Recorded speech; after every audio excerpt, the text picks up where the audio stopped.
pretty convenient. Good morning. We are in, well, it's good morning where I live. It's good afternoon where I am. Right now I am in Paderborn, Germany. My very first flight sim conference I ever went to was in Paderborn, Germany, and I happened to be a guest speaker there.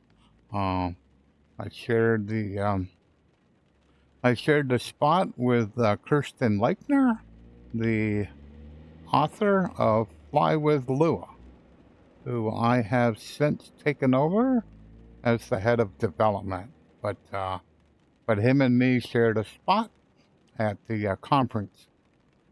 Quite intimidating for me because we're in Germany. I speak no German, and so I had to speak in English. But what I was probably more surprised is how many people knew some of the software I had written, because at the time I had written X-Static panels, and a lot of people, I would say at least 5 or 6, come up to me and thank me for that plugin, and that was pretty cool. That I had no idea what the reach was, so I learned from there. So we are in, let me think here, X-Plane 12.4.3 R2. So a release candidate for, actually this is the final version of 12.4.3. This is the final version of it. Next version coming up would be 12.4.4. And so when we're going to get a public beta, don't have any idea. So that, and the other thing, I'm using a couple of new things. One is I'm using simHeaven's X-World Pro, and I tried it in around where I live, and I wasn't happy with what I was seeing, so I went, well, I demoed, I had the demo version, and this is basically, I'm going to recreate the flights that I did in the demo version and the release version.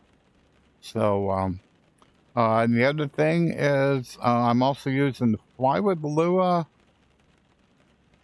12.8.16.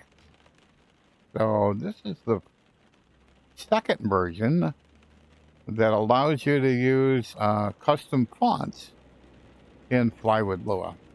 A lot of people have asked for it, and we finally have it. So basically what you can do is I have 3 name placeholders for fonts that are in X-Plane. So basically you copy those fonts from the font folder into a folder called custom fonts in FlyWithLua. And at that point in time, then them fonts become available. The other thing you can do is through the FlyWithLua .ini file, you can basically set whatever size, the 3 sizes of the per font. You can set the 3 different sizes to what you want the fonts to look like. So on this window here, I have, I'm using a custom font here, and on this here, you're using a custom font. Kind of hard to tell if you're going to be able, I'm going to pull it really close. So kind of hard to tell if you can tell that these fonts here are different than that one. You can kind of see that's not as filled in.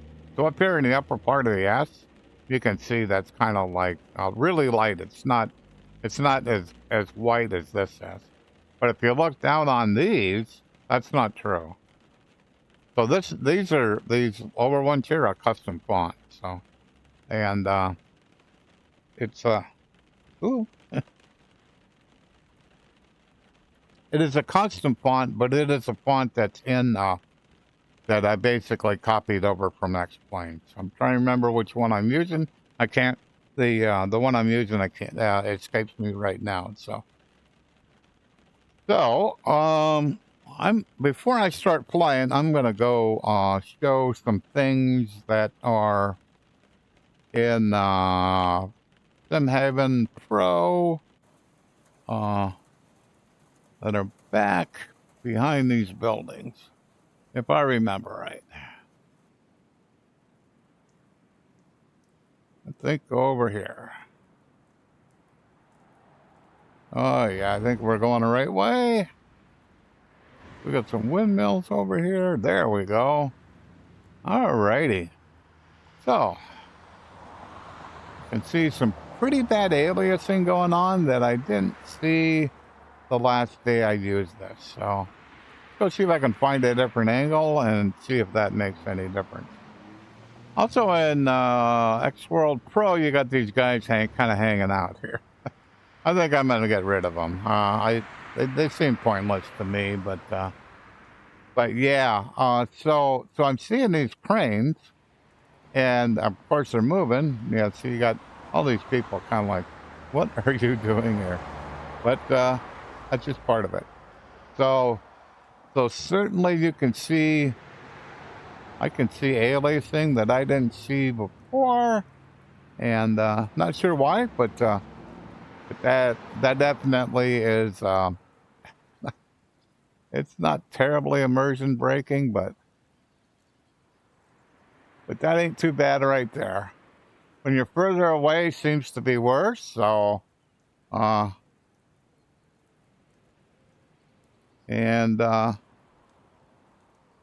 it kind of like comes and goes. But the cranes are like moving back, and they're moving back and forth. Also, you can see the where the pickup thing is. You can see that sliding back and forth too. So this is kind of cool. You know, I mean, that's pretty nice. We got a whole bunch of windmills here. It must be kind of calm here because I don't see any of them spinning. So, and they're actually pretty big. Where's the one close here? There was one that was, I thought, really close. There he is.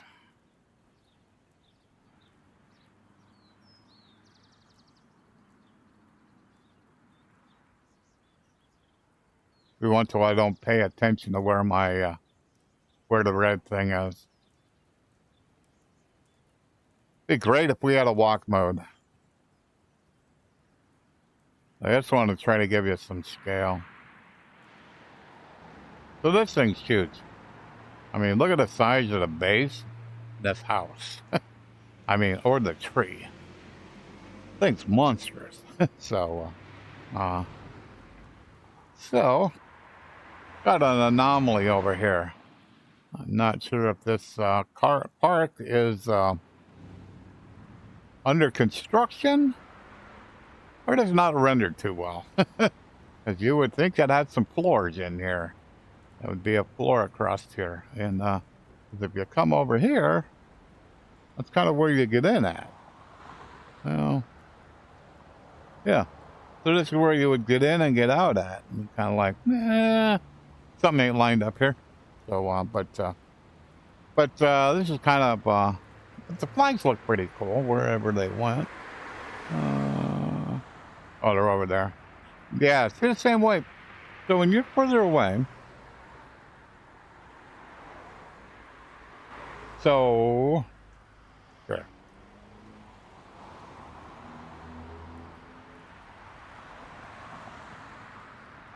So the further you are away, the more aliasing you see.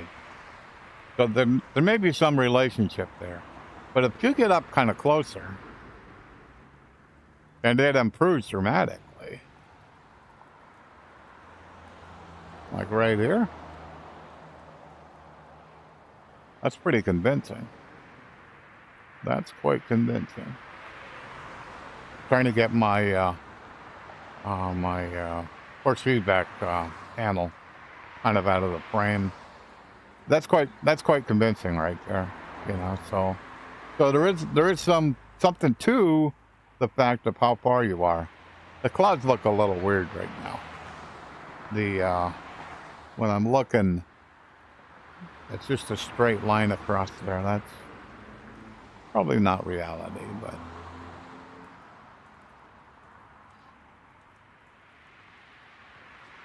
that was bizarre.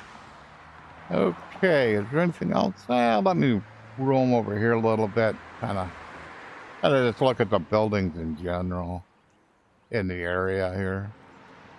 Oh, so if we come over here, I missed it when I was here.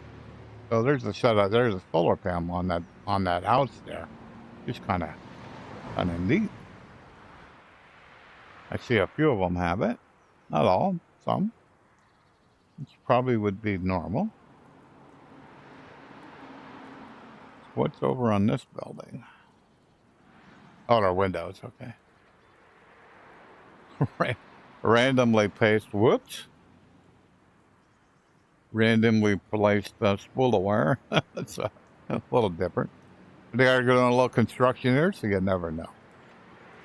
Alrighty, back to the plane. So I am. I used to use a Bigscreen Beyond 2E, and I actually enjoyed it very much. And I gotta get centered.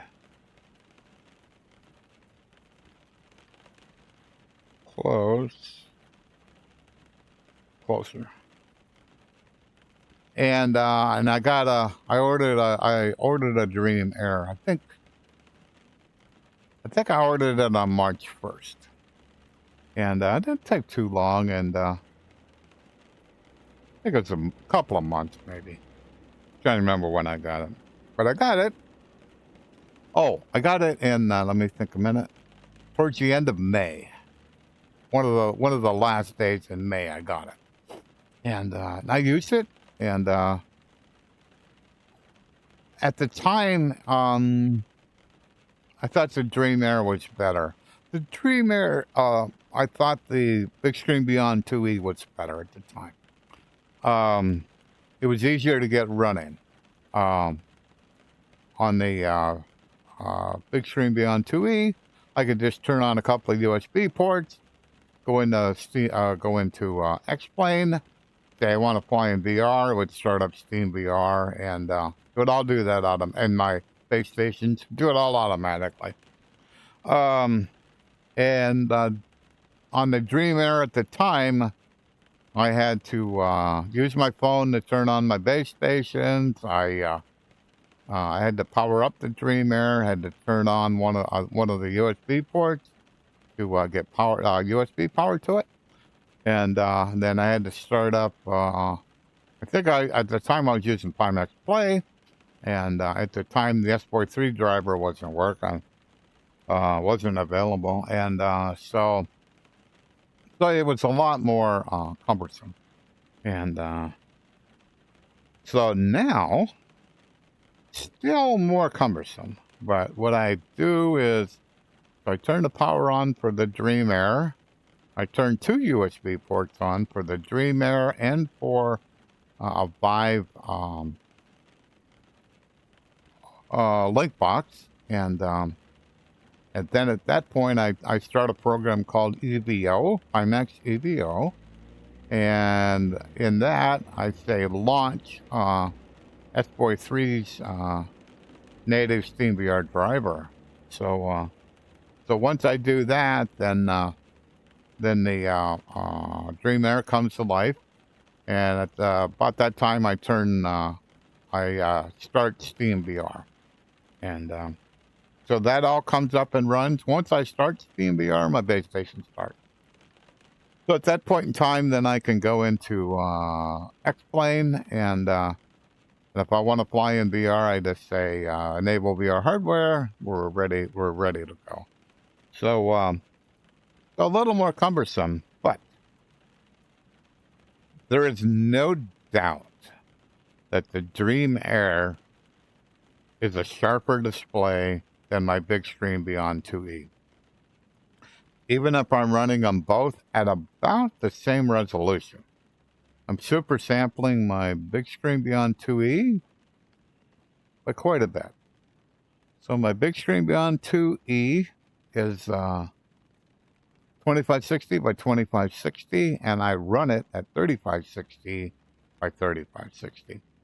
And the Dream Air is running at, well, let me check.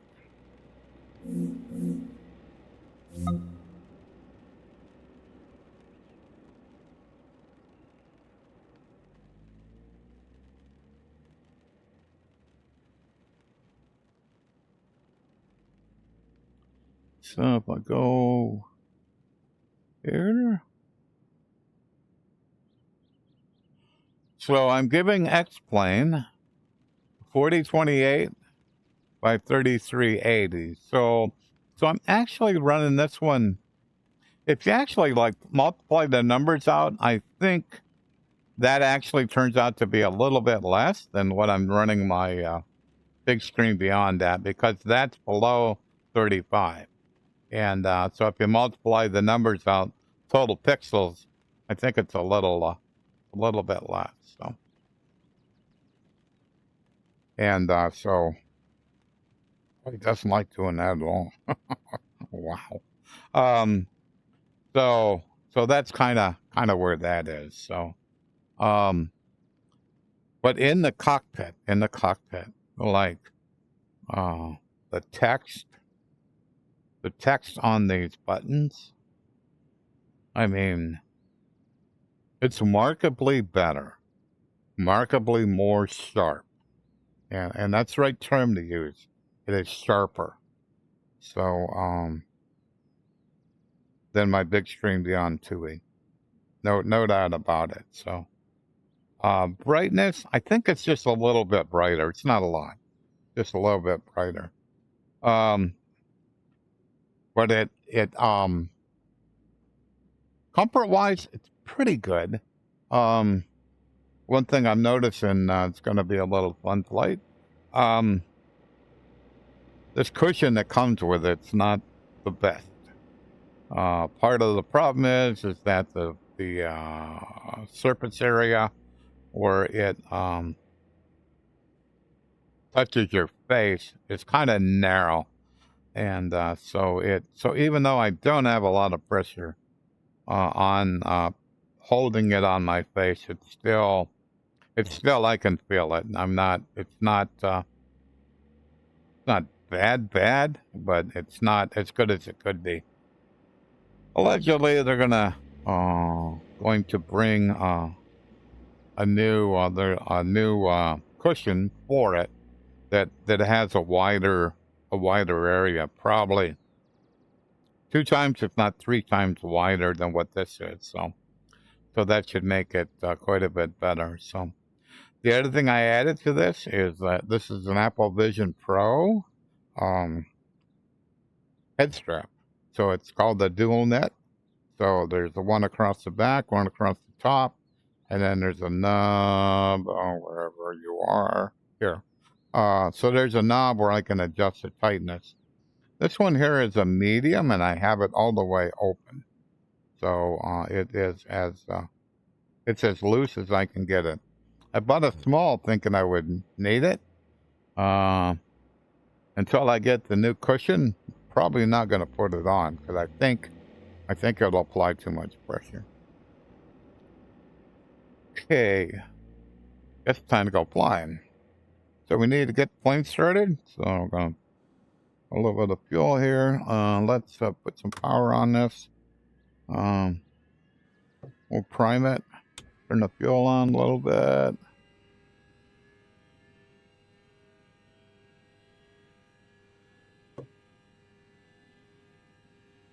That didn't look right. I don't want to flood it, but I'll just go with that. What I didn't see is I didn't see the fuel flow go up kind of like what I was hoping for, but we'll just go with it. Well, it seems happy. Alrighty, so we got a beacon light on, taxi light on. Waiting for this guy to warm up. There we go. Okay. So now that that's up, elevation is 699, so we need to go down about there. 699.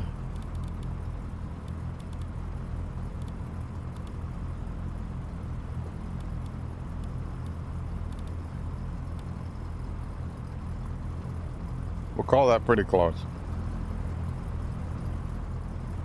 Okay.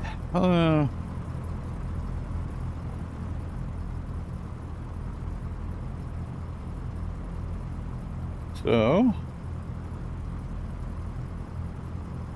bring up airport diagram.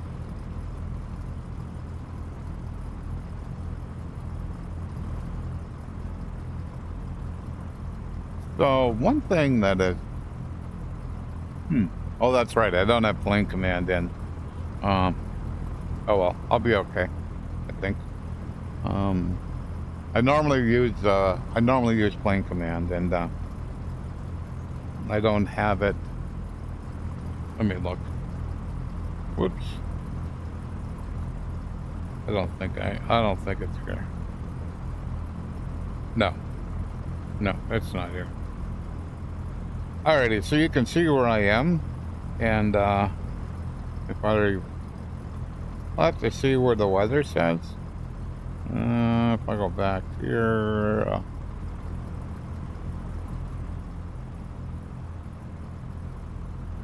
weather says 2900, so 23. So 23 is over there, so I'm gonna have to go out that taxiway, and then down that way. So, but we'll see if I can get permission. I'm not gonna bother. Oh, there's not even a ground here. I'm just gonna load tower.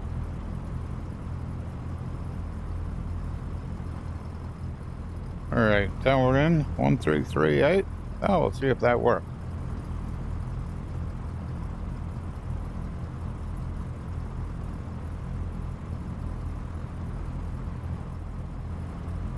Tower, good morning. Cessna 6 Bravo Golf. Cessna 256 Bravo Golf, Paderborn Tower, hello, go ahead. Request taxi to runway 23, Cessna 6 Bravo Golf. Cessna 6 Bravo Golf, taxi to holding point runway 23 via Delta Alpha 1. Verify information Foxtrot.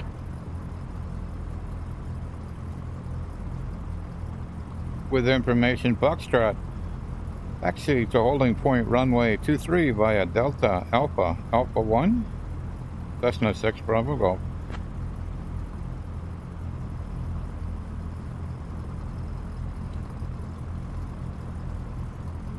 So, take a look here. We'll zoom this a little bit. One more maybe. That'll work. So he said Delta. And then he said Alpha.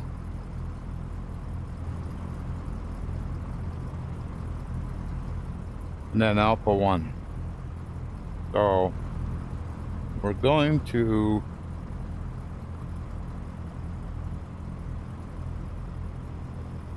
go across. We're not going to go up that way. We're going to go right here. And so we're going to go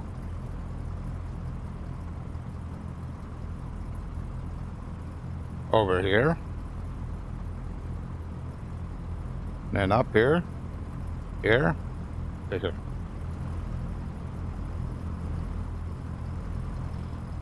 Okie doke. See if we can do this.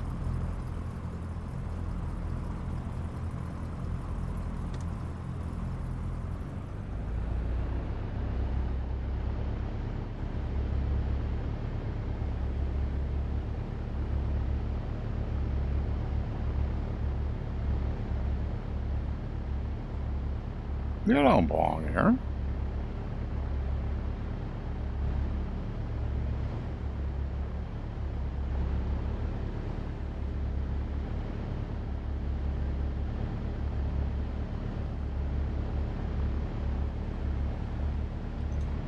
So down here, I should see a taxiway sign saying Alpha.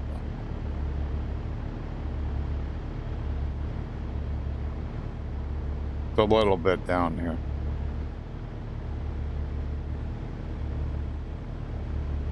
Must be a little bit uphill here. Got to put in a little more power than I thought I should have to, but it's okay. Kind of keeps me from going too fast. So not here, but yeah, maybe 2 down will be Alpha. That's Golf.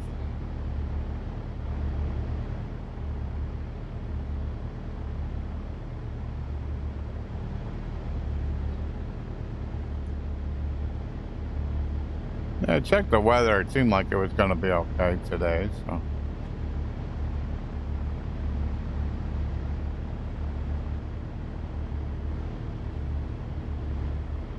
Alrighty, looks like the next one is Alpha.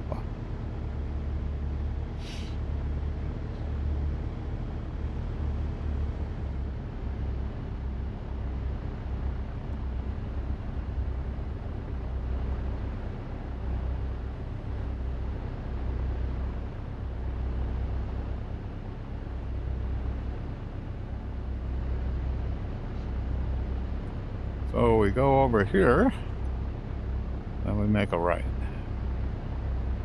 Alpha, that way.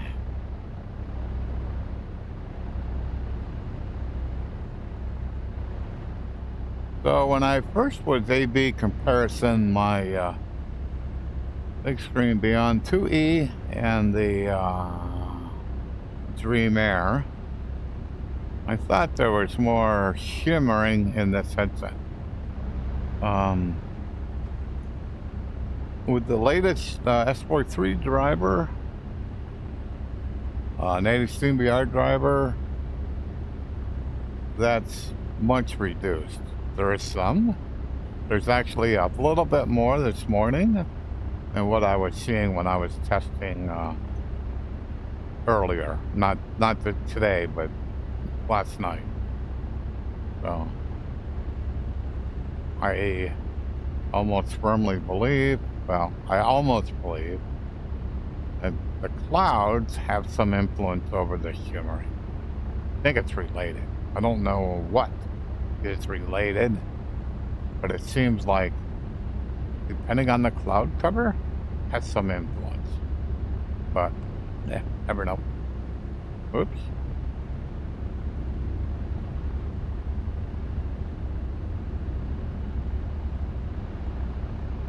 Said Alpha 1 straight ahead.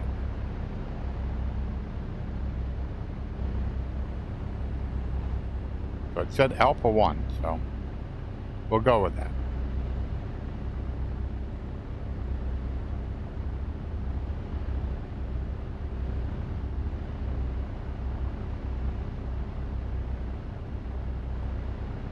What kind of old short line we got here? Well, yep, that's one I wanted to hold short line. I thought it was an ILS line for a minute there, but it wasn't. So, taxi off, land on nav strobe. I want to load in a flight plan.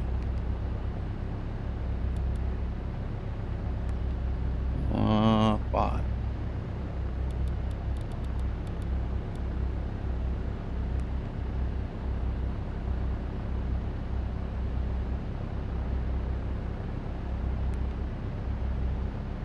Enter. All right, we got it there? Yeah, it looks that way. Okay.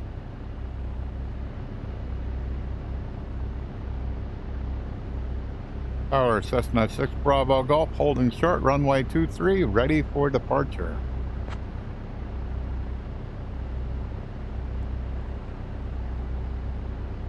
Cessna 6 Bravo Golf, runway 23, winds 290 at 7, gusting 17, cleared for takeoff.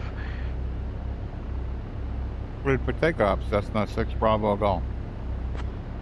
So it told me to be on Alpha 1. When I'm looking out here, I see that there are lights on that runway where I'm supposed to take off at. So Alpha 1 is a wrong answer. But once again, sayintentions may not know this. So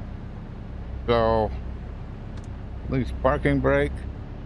I got cleared for takeoff, so I'm going to spin around right here. Come on, turn. There you go. I'm going to go up this taxiway. Yeah, because it clearly said Alpha 1, and this is Alpha. That's okay. I'll show you what I'm talking about.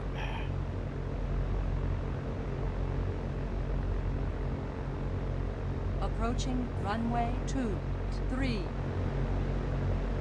So, those lights, if I would have went on that taxiway, I would have hit them lights. So,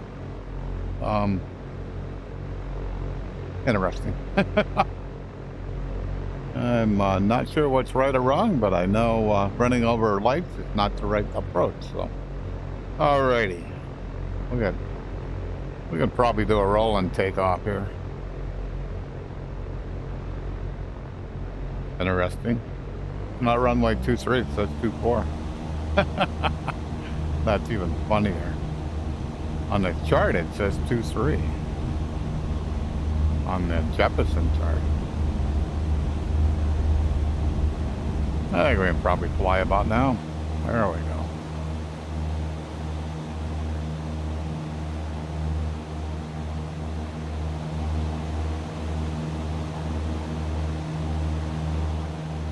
Yeah, so you can certainly see the aliasing on those towers, those cranes. And hopefully this will get better.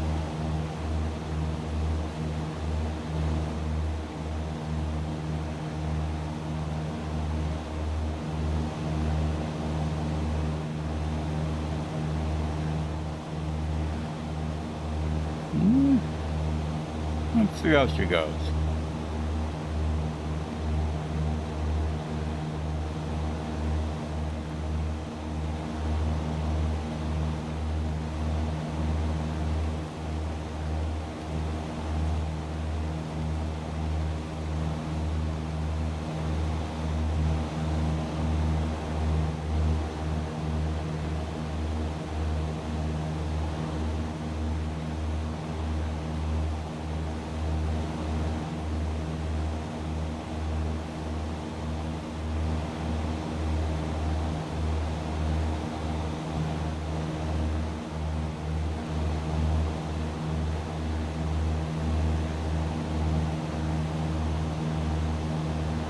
I'd say it was a little windy, and it is. You just feel the plane getting blown around.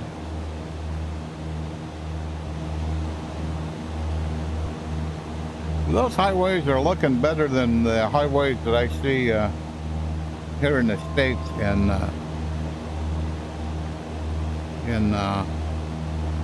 X-World Pro. Those are looking fairly good. Almost every highway around where I live is missing.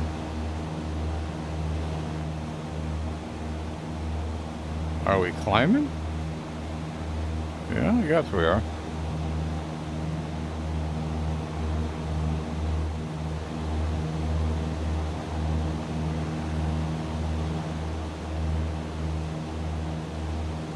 Yeah, those actually look really good, actually.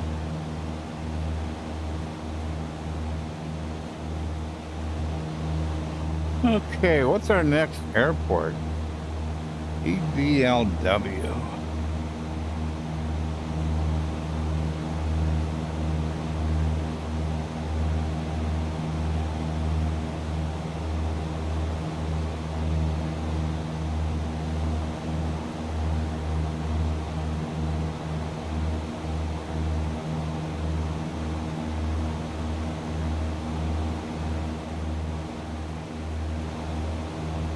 I could hear that engine.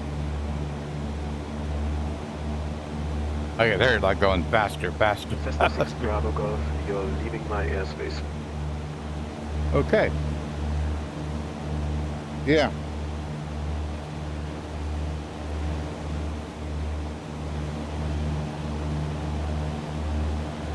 So in general, yeah, that looks pretty good. Because, I mean, that's kind of what's important about highways, is that on a map,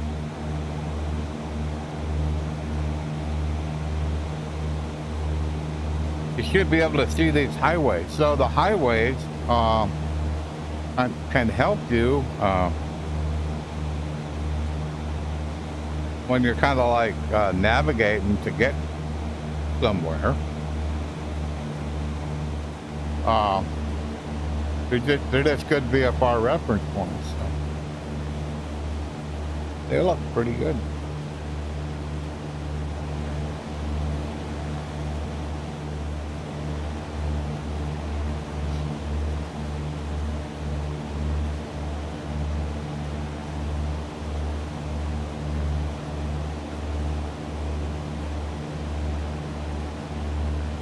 Good morning, Iowa Scotsman.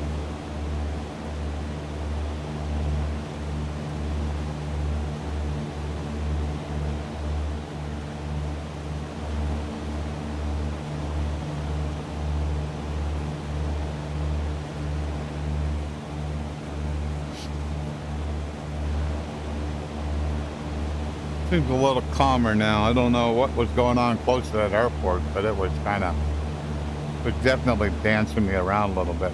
Still getting danced a little bit, but not a lot.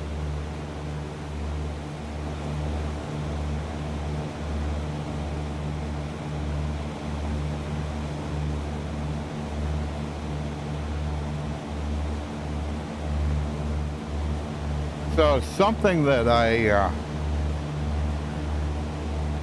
with the new updates to VR, I find annoying.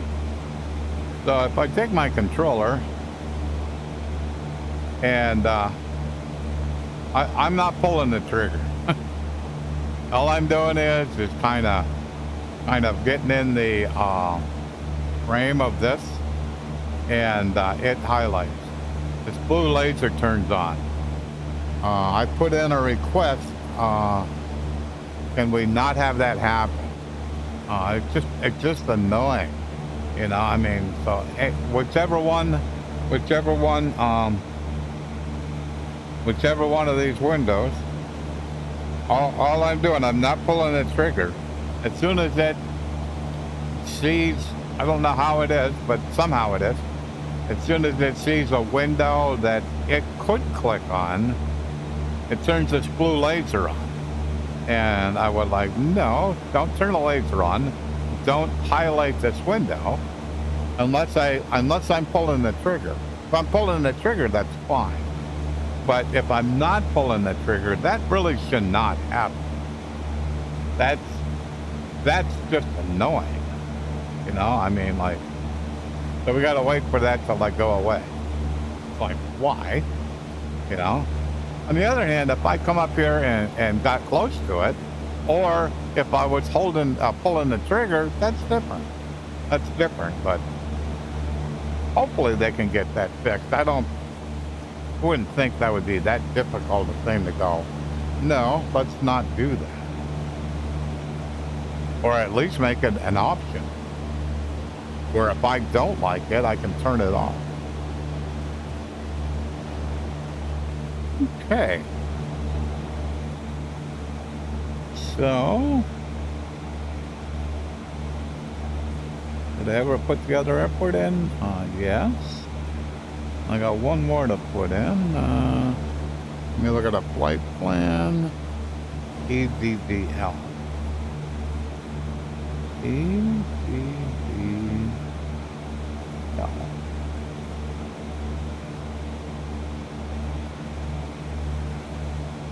Alrighty.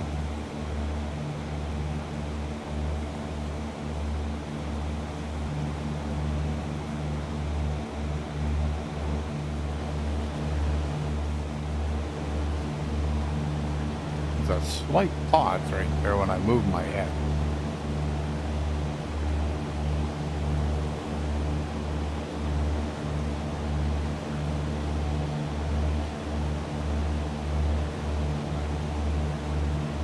So overall, the performance of the Dream Air, I find it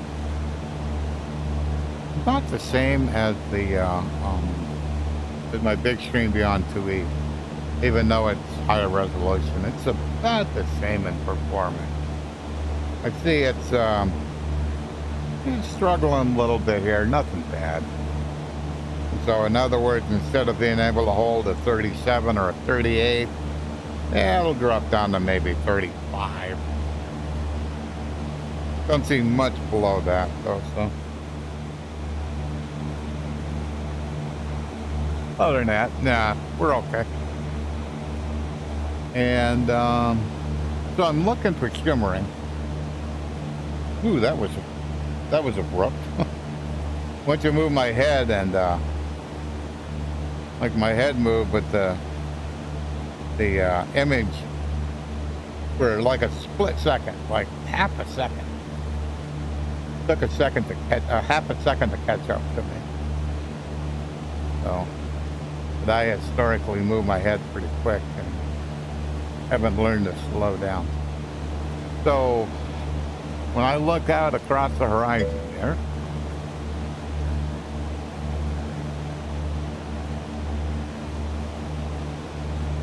could be. I'm lucky. I will say that. I am lucky.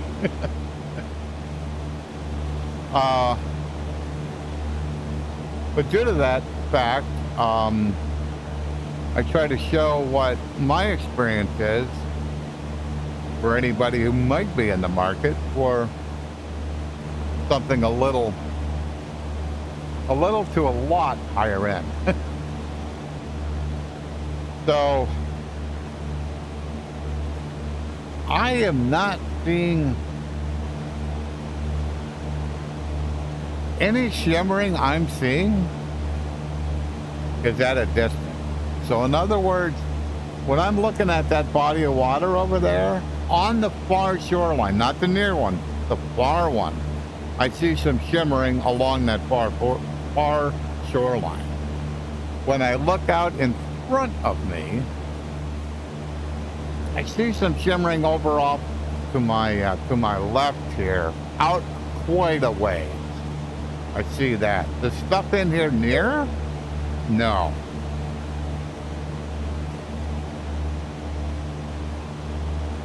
Yeah, you got to try one there? Good. Yeah.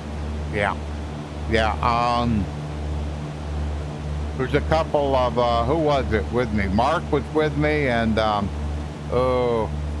I think there were two Marks. I think Mark, Fletcher, I think it was, and Mark from X-Camera. They were both hanging with me, and we were over at the Pimax booth, and yeah, they were pretty happy with what they were seeing, and so funny story. So I got mine at the end of May, so I got to use it a bit before I went to Flight Sim Expo. I get back from Flight Sim Expo before the end of that month. Mine died. It would not turn on. The LED on it would never ever turn on. So I'm like, oh, this kind of sucks. Well, it may suck, but the good thing was is I had a Bigscreen Beyond 2E as a backup. So I started using that, and I got a hold of customer support, and actually it went quite well. So I got a hold of them, and the first person I talked to was a bot, and says, well, why don't you try like reinstalling? I'm like, I have a Bigscreen Beyond 2E that works. I ain't reinstalling Steam or anything like that. That's not going to happen. So finally got passed over to actual customer support, and we chatted back and forth a little bit, and they said, well, you qualify for the what do they call it? Send first, return later policy. And I went, really? Well, that's cool.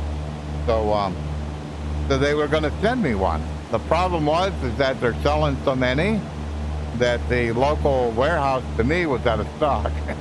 So I had to wait about a week and a half for it to come back in stock, and then they sent it to me. And then I didn't immediately have to send the bad one back. They were kind of like, we want to make sure that the one you got is working okay for you.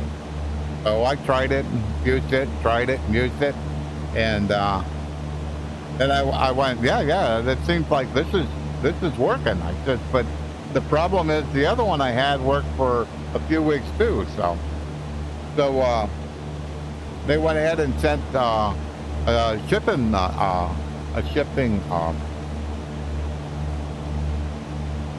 PDF.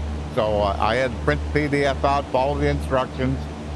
So and basically I never even sealed the box. I went to the I took the paperwork with me, went up to UPS with an open box, and basically UPS took care of all of it. So it was a non-issue, and it showed up. It went back. It was going back to China, and it arrived in China in 3 days. I was like, wow, that was quick. And and they got back with me and says, yep, we've received it. We're going to close the support request. Okay, that's good. It's finished. So, and so I've been using it ever since. Been happy. So the F-Boy 3 started making drivers for the Megan X, and I used them. And they also started with the Dream Air, and actually all the Pimax headsets. And so it has made a night and day difference in this thing. It really has. So I would get some pretty bad warping of objects like hangers and that kind of stuff, and all that is gone. So an example of shimmering. So if I look at this little village right here, I hardly see any, hardly at all. If I look, on the other hand, out to the further one, I see just a little bit. I see probably 4 or 5 little places that are basically shimmering out of all the objects out of right here. So, but then again, when I look out even further, I don't see any in the one that's a little further out. So I'm, this looks quite nice. So, and in the cockpit, I mean, this is like sharp. I mean, like really, really, really sharp. So if I look, this is really small. So if I look, I can't, true. There is, I adamantly agree with that. These take a lot of horsepower to make them perform the way they are designed to perform. They take a lot of horsepower. More so in X-Plane than Microsoft Flight Simulator, for sure. And hopefully we'll get there. But it sounds like next generation scenery is it's taken the the majority of the resources. That's where it's going. So if I look over here, there's it says nose up. Now I won't say I can clearly read NOFE, but I can clearly see the individual letters on the nose. That is really, really small text, really small. And same way as I look over here on my sayintentions, there isn't nothing on here that's not readable. Nothing. I can read all of that, and that isn't like it's in my face. That's like at a normal distance away. So, morning, Captain Bombasta. How are you doing?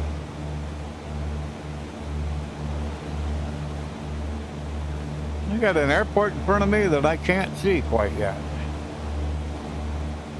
but I better start preparing.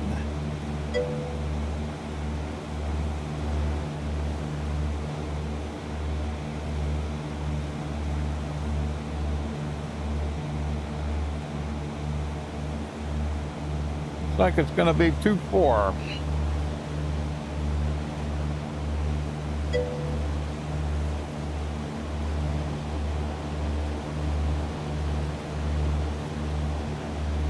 No, no. This is this driver here. It's an individual named S-Boy3, and he made one for the Megan X, and it transformed the Megan X. It really did. It was never good enough for me. I basically gave it away at Flight Sim Expo to get your game on, dude that runs that website. But no, this is just for Pimax headsets only. So what it does is it turns a Pimax headset, which is not native SteamVR, into a SteamVR headset. So alrighty, I gotta find tower.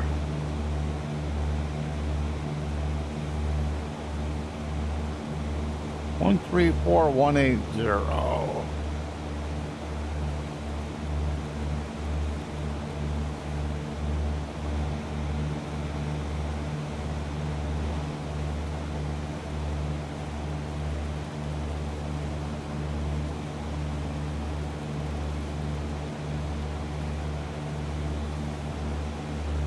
Missed my plane command.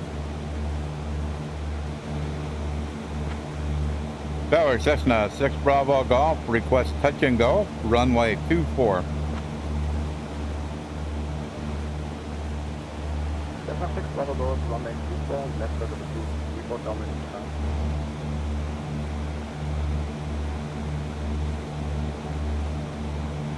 Left circuit approved, Cessna 6 Bravo Golf. Alrighty, there's my runway in front of me. If I'm going to be doing a left downwind touch and go, I gotta do a couple of things. So the runway is 416 feet, 1400, and get out of it. Autopilot. Rid of my flight director. Go back to power. Get my feet on the rudder pedals.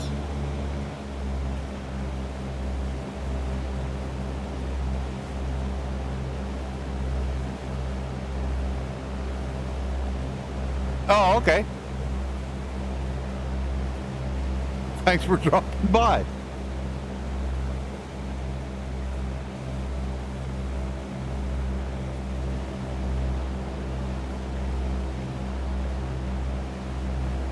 There's a big solar array there.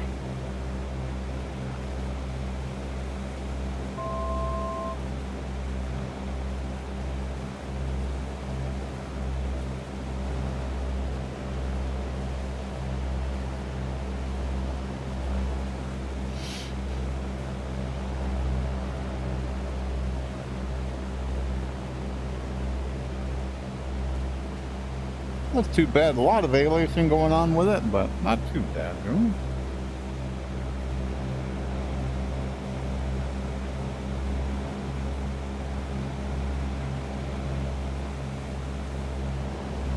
Don't want to be too high, but I don't want to get too low either. So.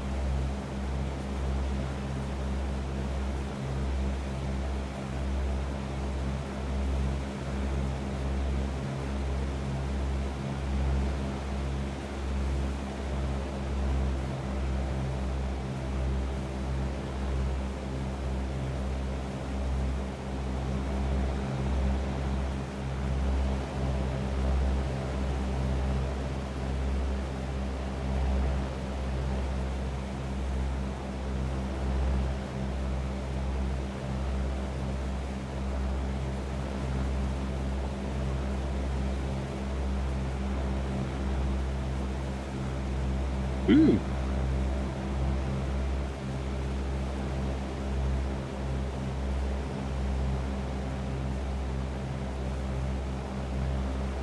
We get too slow out here. May pull the power back a little bit too much.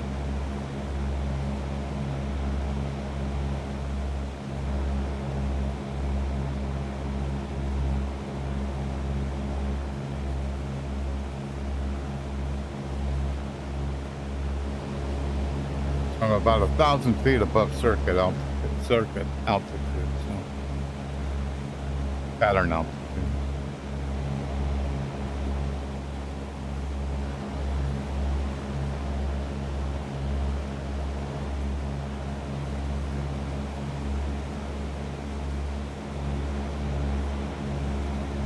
There we can see some of the, looks like that's a cooling tower over there. It's got steam coming out of it.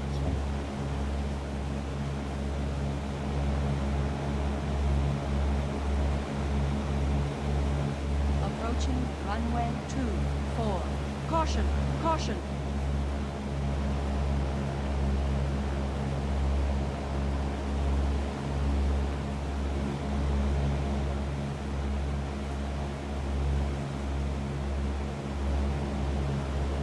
I'm pretty close to level flight here. I don't like when I'm like 8 or 9 miles away from the airport. Get like down below like 80 knots or so. It's just something I like to do. Make sure I get out past the airport here.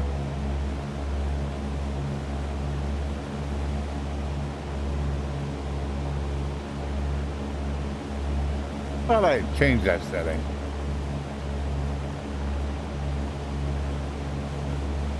Huh. Yeah, I thought I had actually changed that setting. They wouldn't do that. They'll look at it again. I haven't streamed in a long time, so. Could be either the setting got changed or I really didn't change it. All right. Better descend a bit here.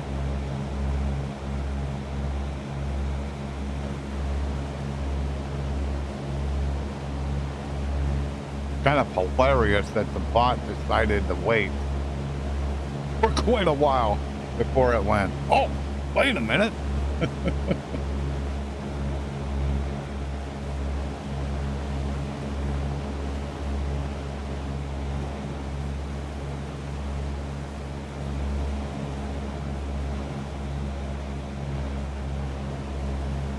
Alrighty, gonna teardrop out a little bit.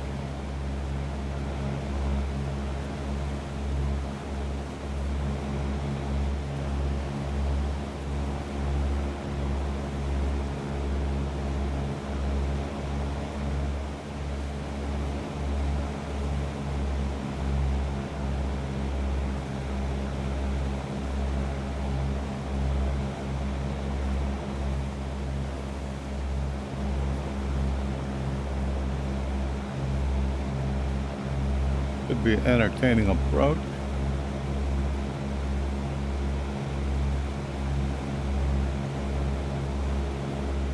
It's like we're in the airport now.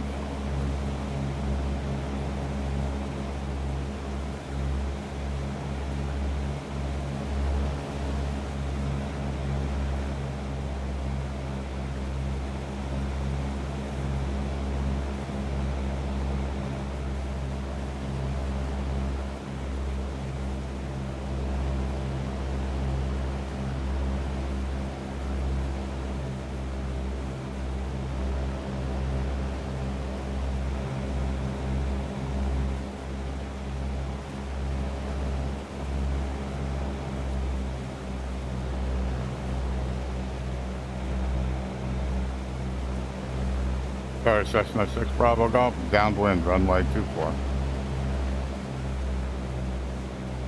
Cessna 6 Bravo Golf, report final. Report final, Cessna 6 Bravo Golf.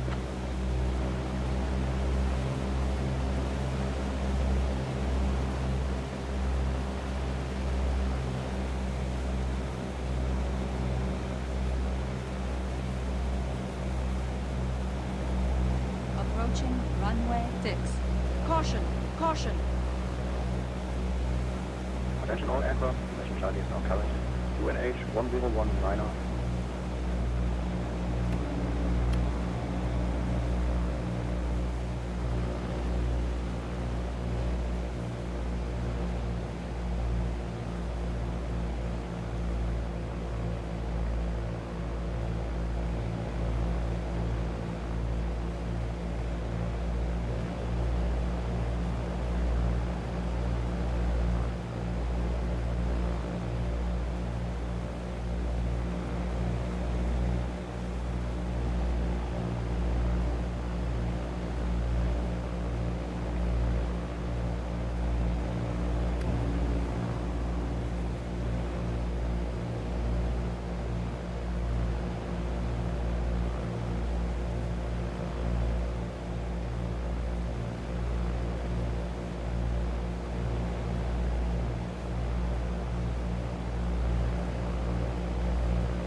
Approaching runway 24. Caution, caution.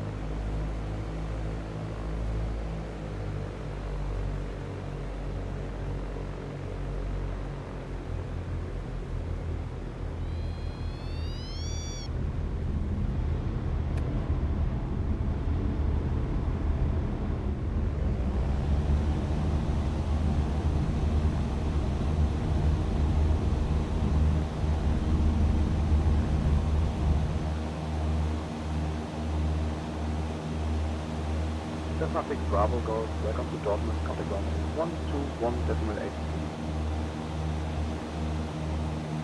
Tower, cancel landing intention, Cessna 6 Bravo Golf. Cessna 6 Bravo Golf, landing gear is cancelled, advise intentions.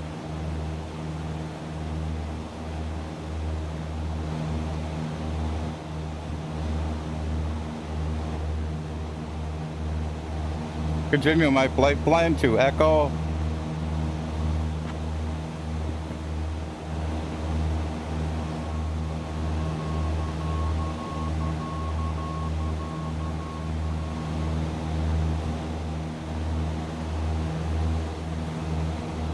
Continue flight plan to Echo Delta Delta Lima.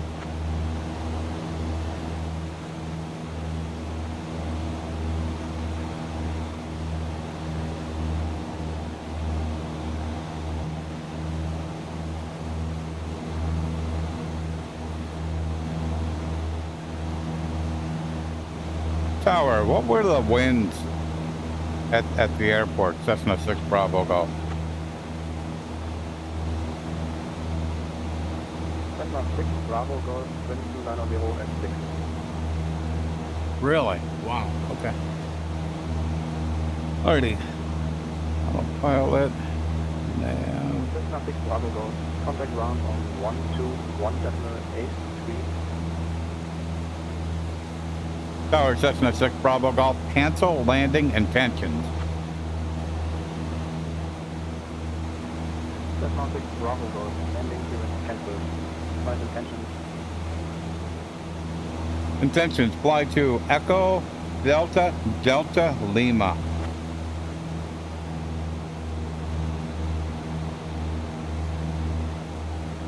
Cessna 6 Bravo Golf, remain outside control zone, no radar, contact, line information 129.75 for flight of the day.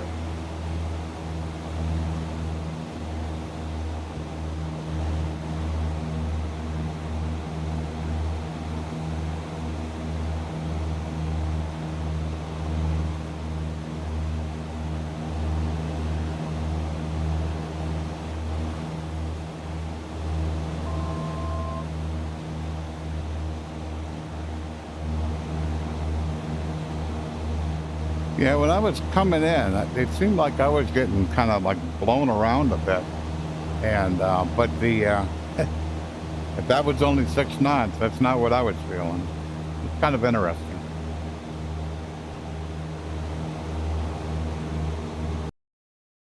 So, what were you thinking?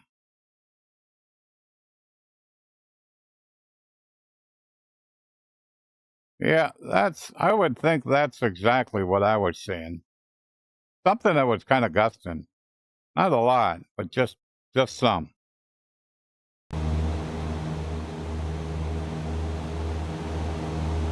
I mean, 'cause I didn't have any problem keeping it on the runway there, so.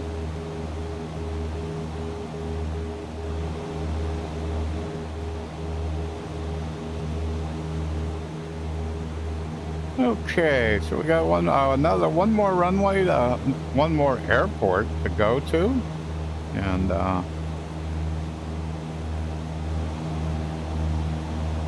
Echo Delta Lima. this one? That's Dusseldorf.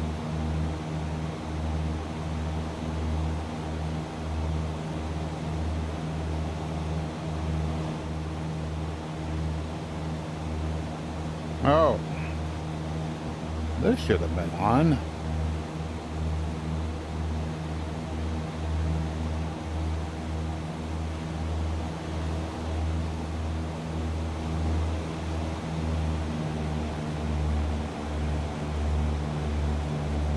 So I also am running new software for my yoke, and I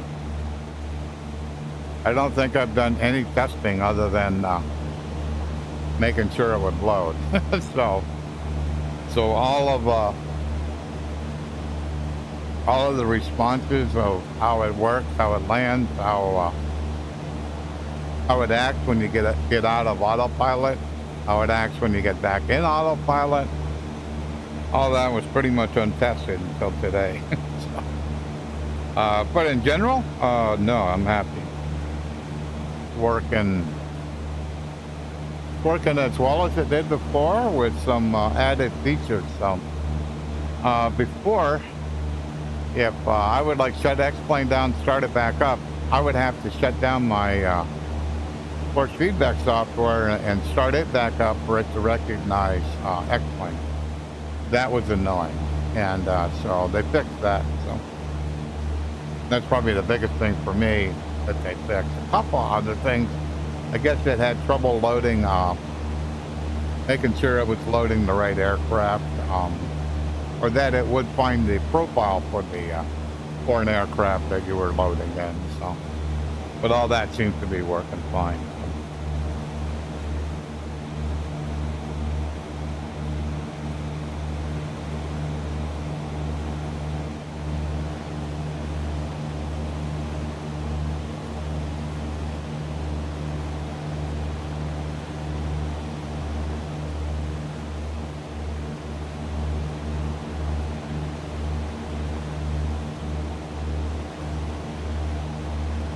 So I would say that X-World Pro over here in Europe is looking quite nice.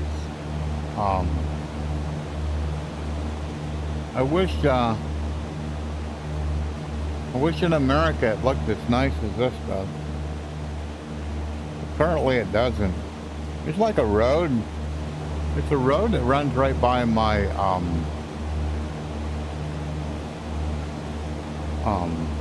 right by the airport that I trained at, and in X-World that road is there. It's fine. Actually, the road has a there's an underpass that goes underneath the railroad track, and in X-World Pro, that road doesn't even exist. Not missing. Not a highway. It's not a 4-lane highway. It's a two-lane road, something like that. So, but it's not there. So it's like, really? So because of that, I decided, well, I used a demo over here, so I'll about jumpy. So I figured I'd like, I'll for my first stream back, I'll fly. I'll do some of the flights that I did with the demo, and so far I'm really happy with what I'm seeing. Setting up 6 Bravo doors, you're receiving my airplane. Okay.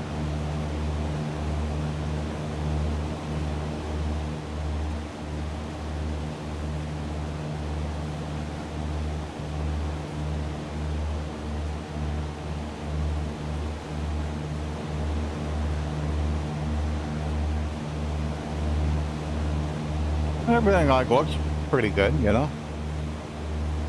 We've got some I see some shimmering on the far shorelines of actually that whole body of water there's shimmering.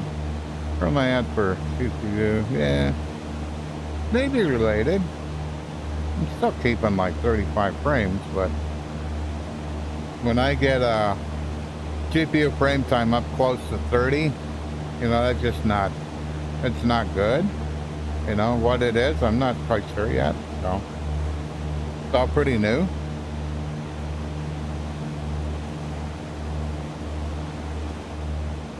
I'm like 21 miles out. Okay. Well, let me, whoops. So that's where I'm running for graphics. So do have that enabled. That's at 0. Up, up, up. That's max, max. Down to the bottom. World density max. Vegetation in the middle. Rendering distance max. So that's where I'm at.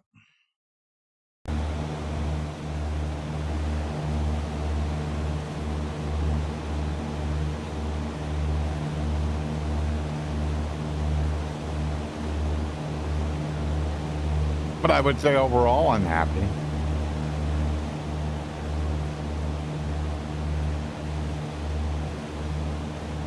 VR is one constant learning experience.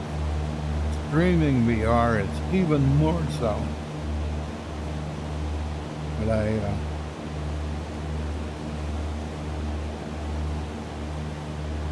and we got a little bit of rain going on.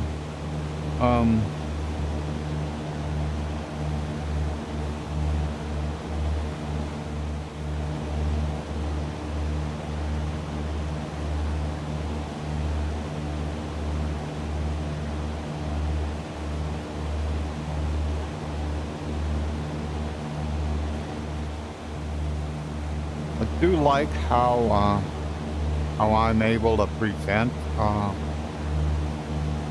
VR to how I'm able to stream VR in a reasonably presentable fashion. It's never easy to do. For viewers, sometimes it's just the way that, you know, I don't think about when I move, especially lighter headsets. I don't think about how I move in my head, and so. I wonder which runway we're using. Probably ought to ask. So, tower.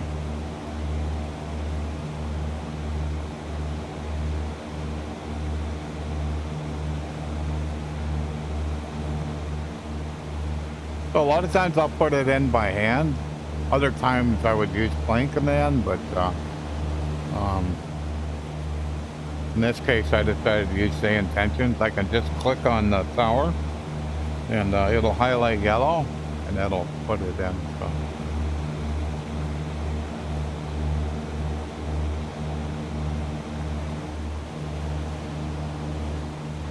Tower, Cessna 6 Bravo Golf. Which runways are active? Cessna 6 Bravo Golf.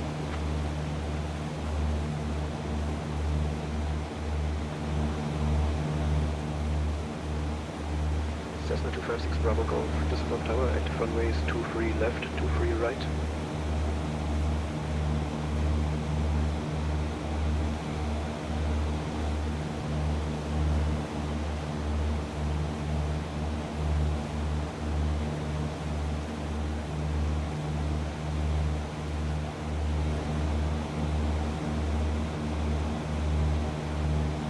Tower Cessna 6 Bravo Golf, request approach for a downwind for the active runway. Cessna 6 Bravo Golf.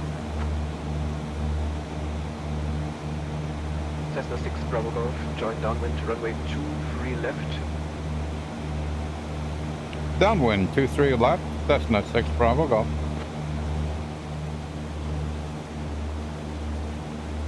So we're still like 15 miles out, but just wanted to get a clearance in and get closer. I'll kick it out of autopilot. Still can't quite see the airport. 15 miles out, it's quite a way. And it's looks like it's got AZ too.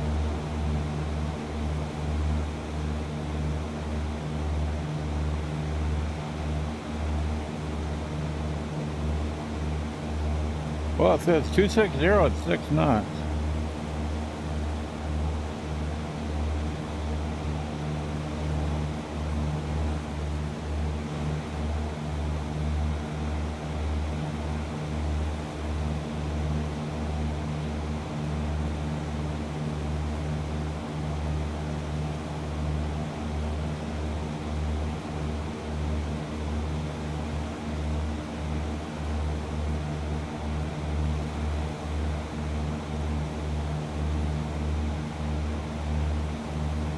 Oh, that should work.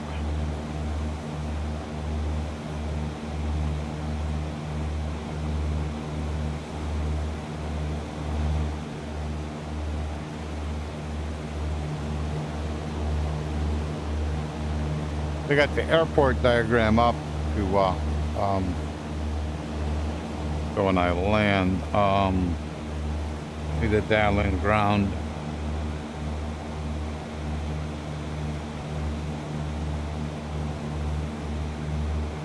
So ground is 121605.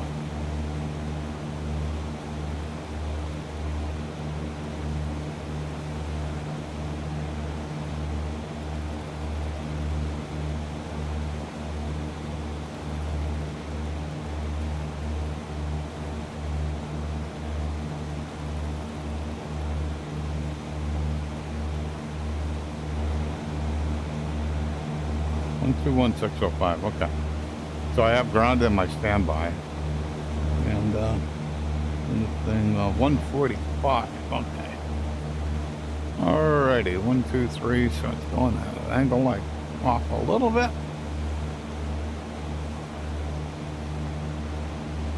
Yeah, it's right there. I see it.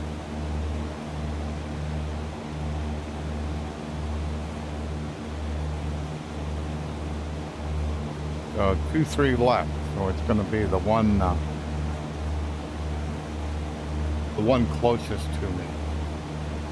So as I'm coming in this way, it's going to be the one, as you're looking at those two runways, the one on the left is the one I'm going to land in. I'm going to have to go over, do a little teardrop, come back around, and get ready. All right. Autopilot off. Flight director off. Go back power a little bit.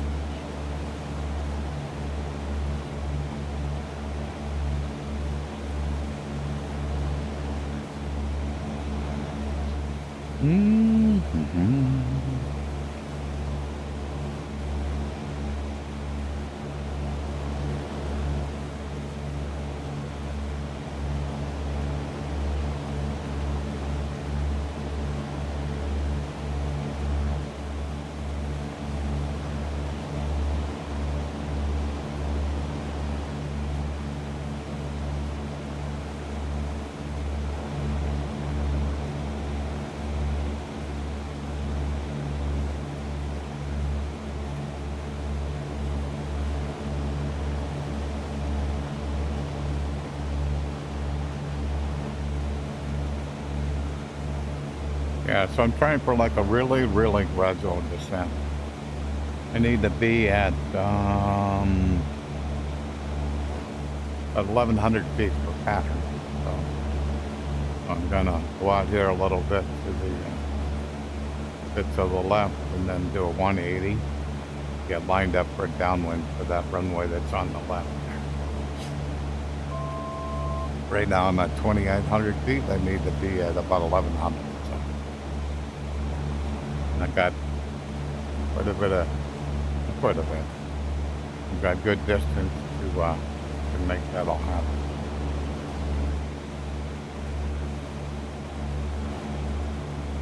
Look at that.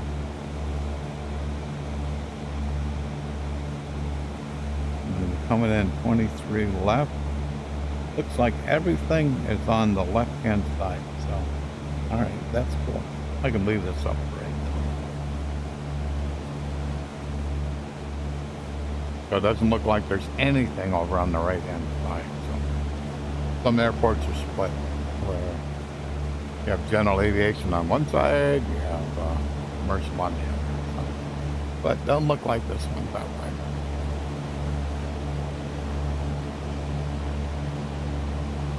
So there's a golf course.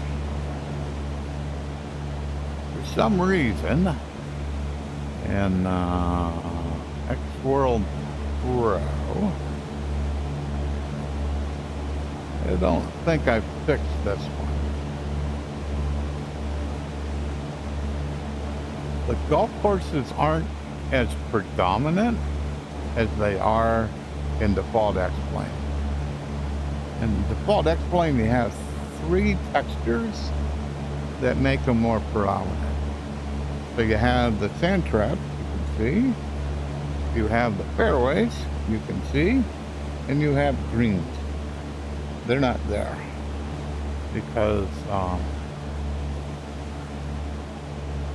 X-World Pro, for some reason, isn't using X-Plane 12's textures. I don't know why not, if they're available. The difference is pretty dramatic of how much more they pop at a distance, you know. So if you knew, like at this airport, there's a couple of golf courses in the area, you know, you can see these for quite a ways away. So I figured out a way to patch. Basically, it's the same concept I did with X-World to make them more visible.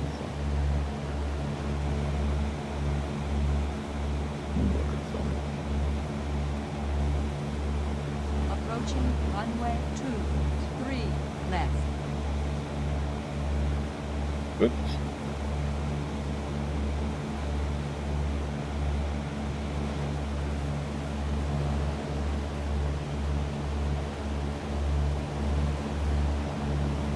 Thought there was a highway pretty close. There is. I'm kind of over it. I had to switch back to my map.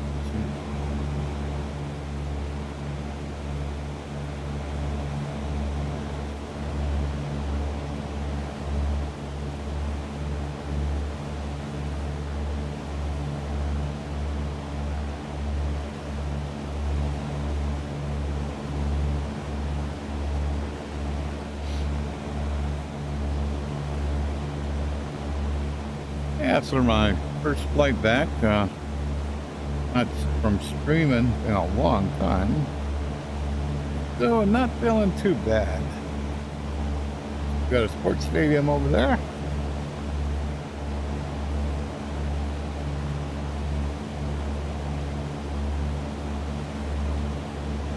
Performance isn't quite where I was hoping it would be, but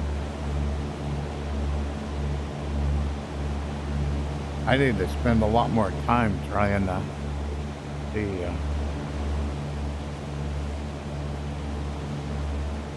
This is like a lot of scenery, you know. That's actually not too bad. Alrighty, 21, not too bad, still a little high.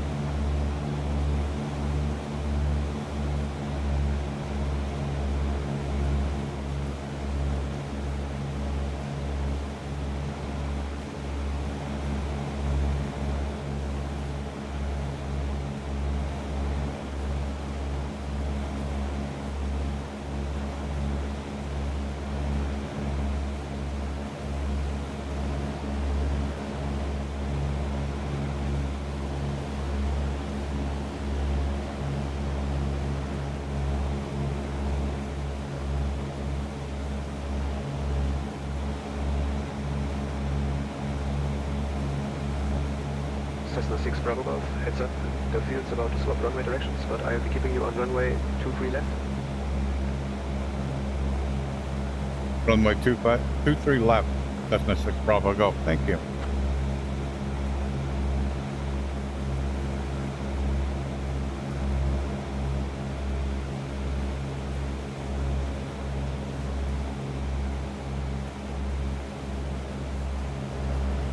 Attention all aircraft, information mic is now current, QNH 1020.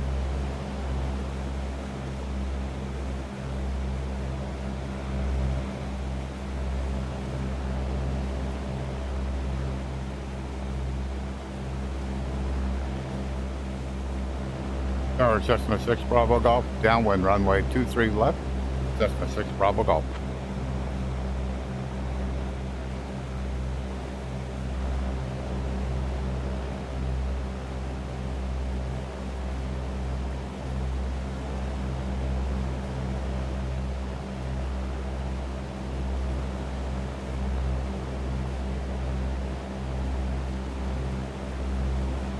Trying to figure out where GA is.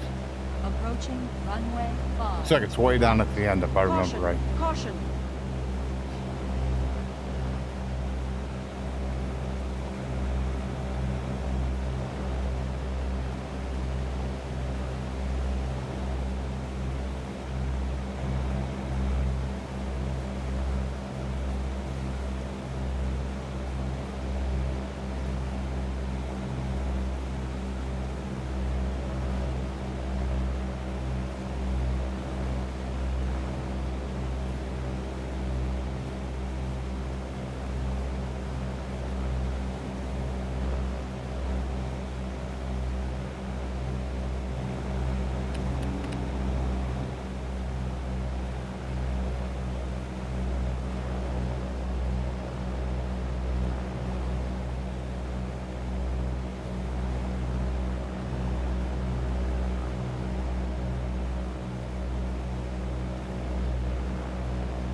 Yeah, probably good now.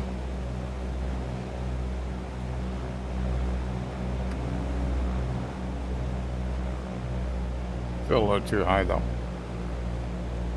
I just looked at it and went, whoops.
Yeah, the highways look so much better here.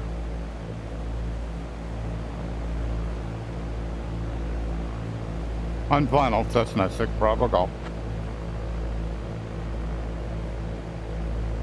Cessna 6 Bravo Golf, wind 350 at 9er, runway 23 left, clear to land. Report when runway vacated. Clear to land, runway 23 left, Cessna 6 Bravo Golf.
There it is.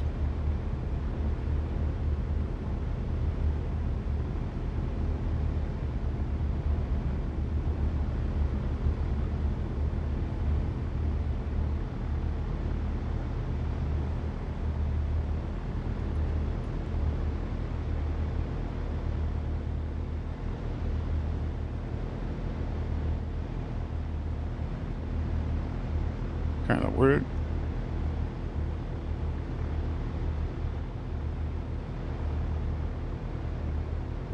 There's no taxi line going in this way.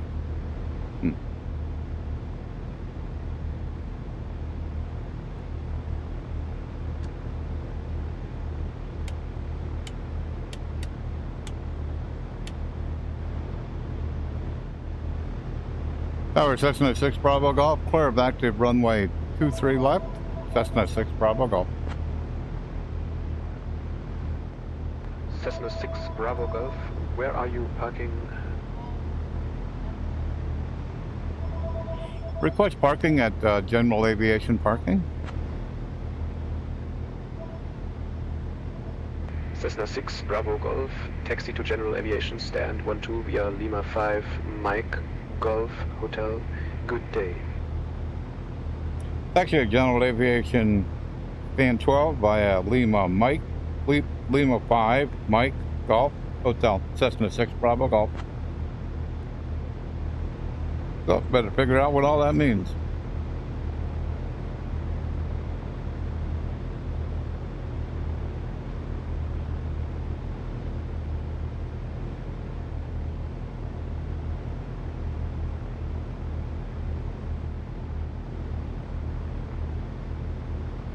Yep, right there. Keep that up there. And where I can immediately see if I turn wrong. I think I gotta turn left here.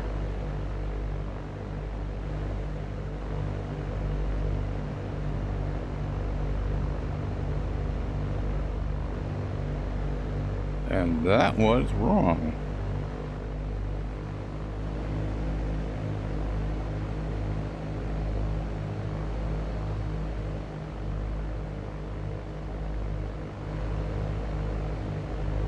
There we go.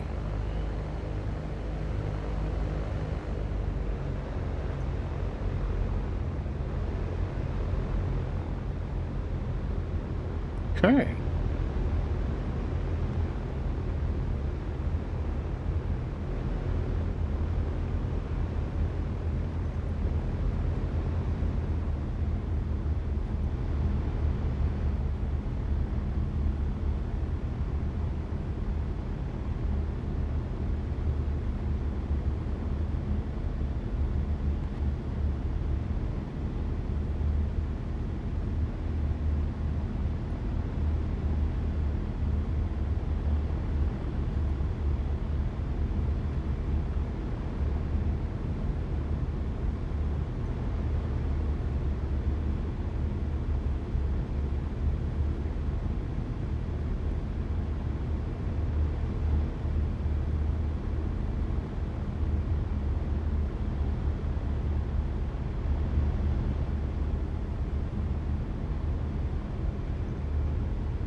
Tower, is it possible to get taxi arrows to Park Stand 12? Cessna 6 Bravo Golf.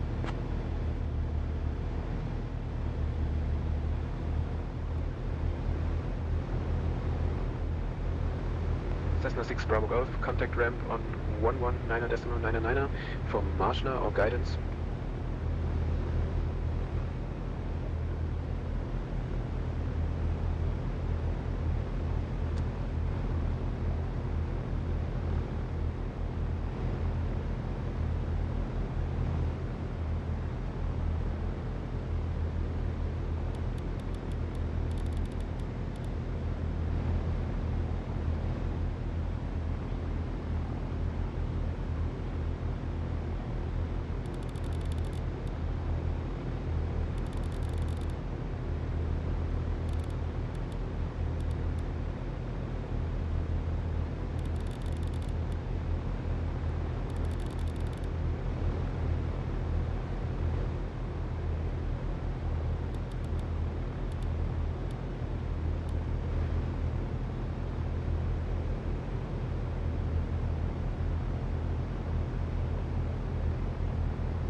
Ramp Cessna 6 Bravo Golf. Can you give me guidance to Park Stand 12?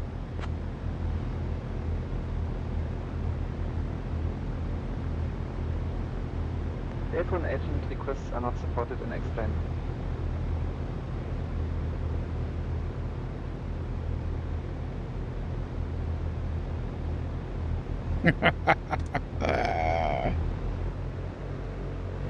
Roger, Cessna 6 Bravo Golf.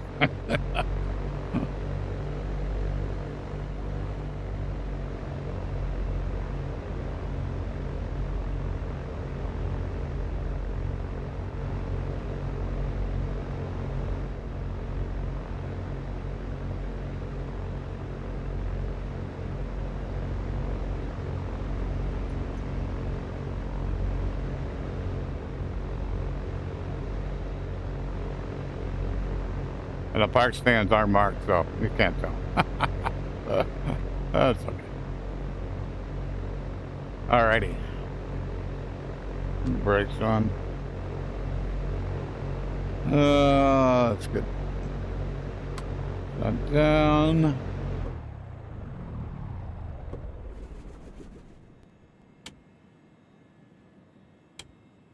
Okay. Would say that went quite well. Not supported in X-Plane. Yeah, gotta love it. All right. So all in all, not too bad. Move you out of the way. Yeah. I'm yeah.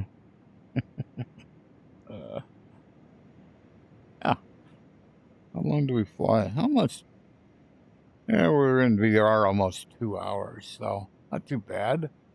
Not too bad. I'm gonna jump out of the plane a little bit. Hello. So, yeah, hopefully they get some patches going for X-World Pro in America, in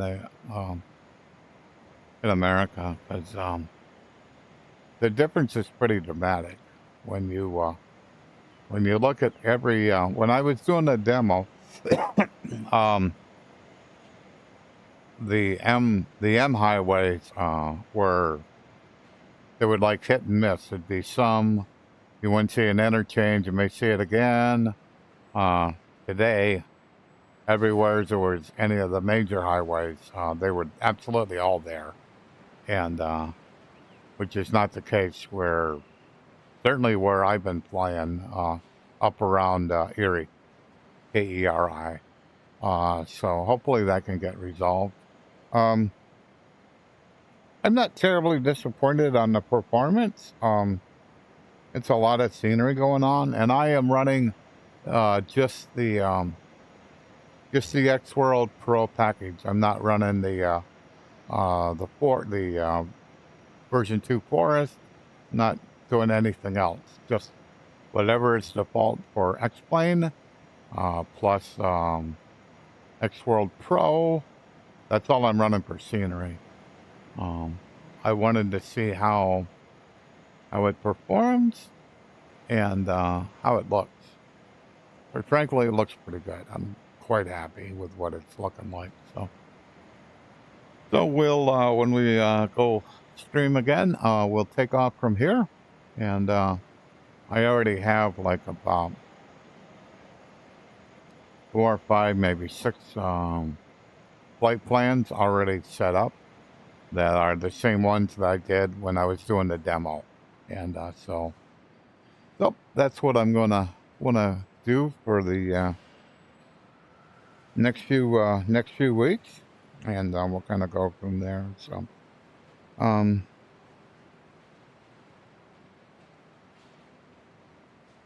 I have found in the past that sometimes it's all in how SteamVR starts up. There can be there can be many milliseconds of difference between two different times of starting up SteamVR. I've yet to really nail this down, but I know it's true. This didn't seem bad enough that I was going to restart SteamVR, but it is something that I will continue to explore because I think I can get better performance than what I got today.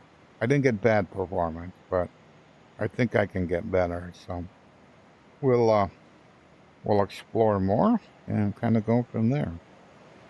So without that, I'm going to call that a day, and it's been a lot of fun. This airport wasn't too bad to land, but the middle one, there was there was some gusting going on. I mean, I could just feel it, and is it possible that it was a new software for my yoke? I suppose it's possible, but I'm not thinking that. I'm not thinking that at all, because I really didn't experience that here. And so here was fine. I had the kind of control that I wanted, where I could kind of go, okay, well, I'm going to fly level a little bit here, bleed off some airspeed. And, oh, okay, well, let me pull back a little bit on the yoke, and bleed off a little more, and then we shut down. So we set down. So let me want to do one thing, just in case things go south. Developer.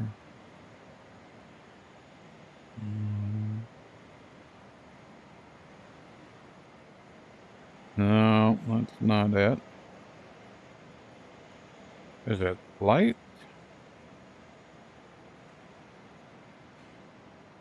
No, that's not it. File? Yeah, the file. Okay. Save flight. So, replay 1.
Oops.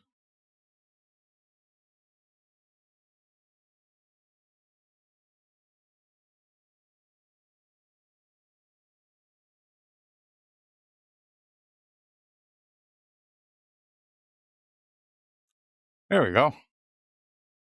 New keyboard's pretty nice. I like it. Where you have upper and lower case, that's a lot nicer.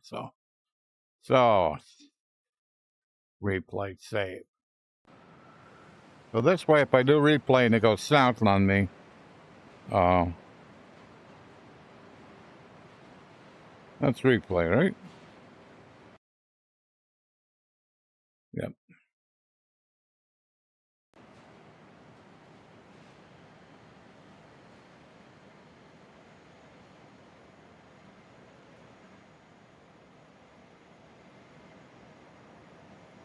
Be nice if you could get a graphical view. Well, you can. Alrighty, let's.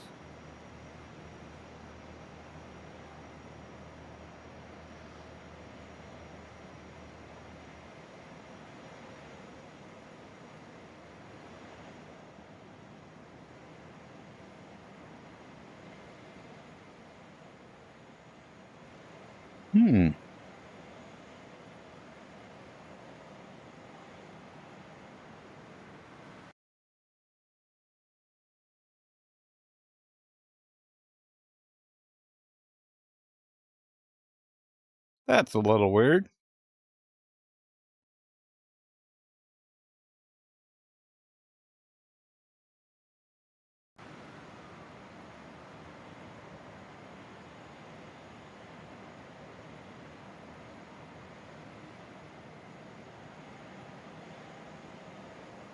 Why is the view in VR not changing? Huh. Let's cancel it. So where's cancel there? Okay. Let's try this again.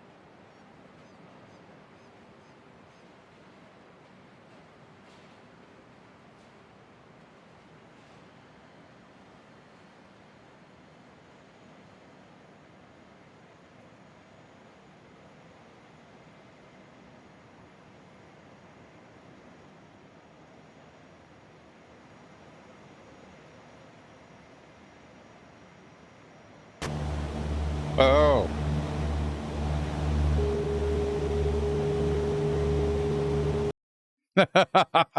Oh, that's funny. So, I was in outside view. And because I was in outside view, I couldn't see the the replay. This is hilarious. Okay, so. All right. And look like I can do this better. So.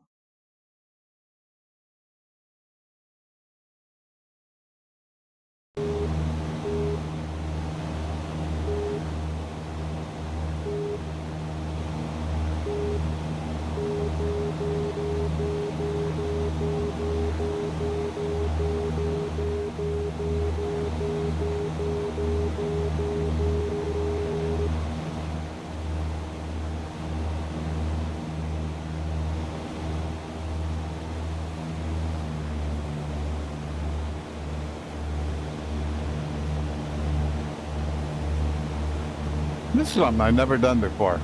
Not to this extent.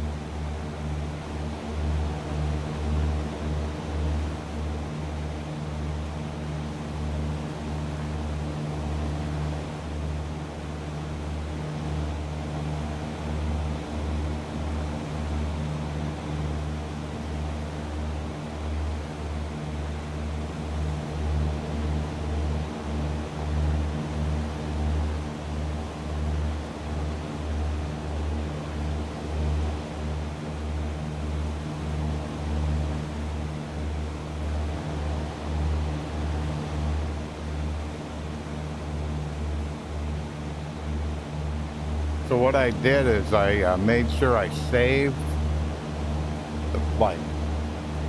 So if this goes south, then I can always replay the flight that I saved. So, and that's one thing that's kind of important if you want to play around with replay, is to make sure, especially at the end of a flight. At the end of the flight, go ahead and save the flight. And as you saw, you can easily edit the name, and I did that in VR. So I used the VR keyboard, and it was fairly intuitive. Trying to get the cursor in the right place to do a backspace, that was a little cumbersome, but it wasn't that bad. I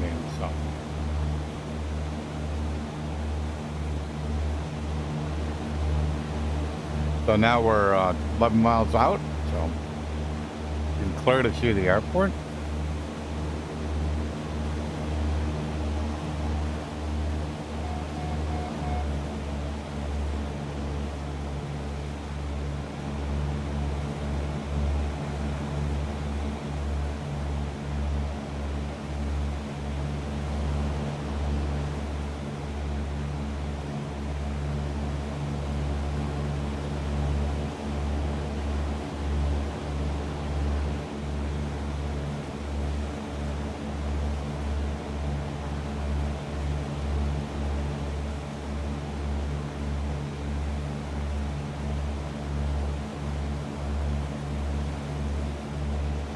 I tried to turn the yoke on so you can kind of see what kind of inputs I was making. That's clearly off autopilot through here.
The cool thing is with my force feedback yoke, it actually mimics what's going on in the cockpit. So it's pretty cool. You have to kind of keep out of its way. Attention all aircraft, November now, current QNH 1020.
Trying to catch it. Went too far. There we go. Caught it. Stop.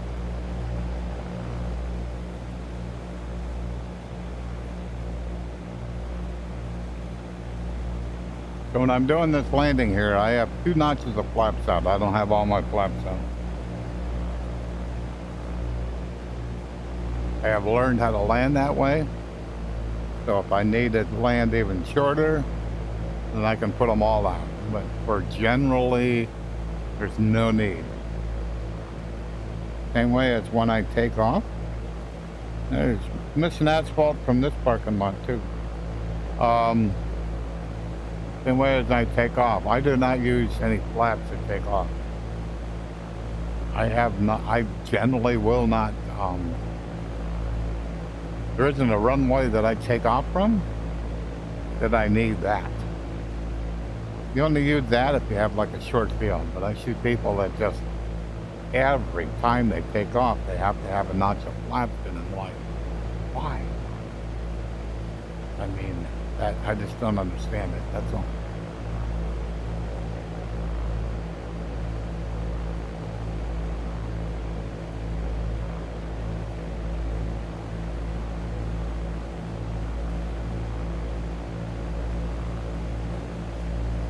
So I'm going to watch it from in here, and then I'm going to go outside and watch it from outside. I was pretty happy with how this went. I'm a bit high right here, not a lot, just a little bit. But I got 1,700 RPM in, that's too much. Well, probably about now I decided, whoops, better get rid of some. Not yet. You're still too high. Oh, there she goes.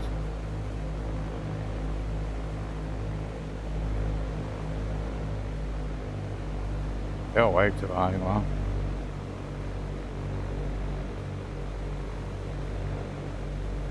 What are you dropping at? Well, that's 500 feet per minute, so that ain't too bad. 600. 650. 500, 450, 500, 600, 600, 500, 400. So I just slowed her down, just slowed her down. Perfect. That was perfect. So.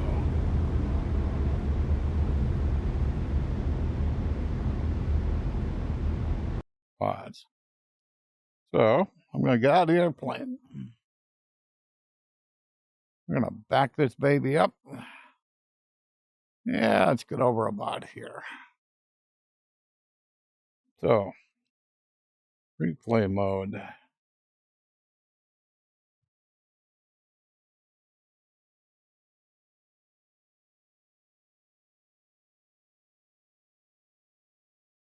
Want to be able to see the airplane.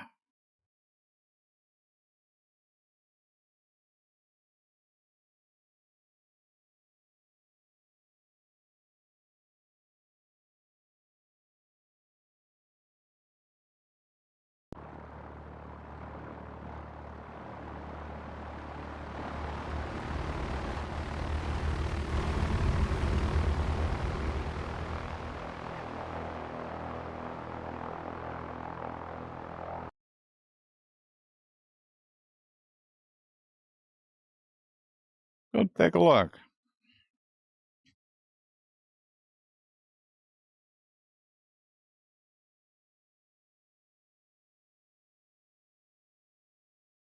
Looking pretty nice.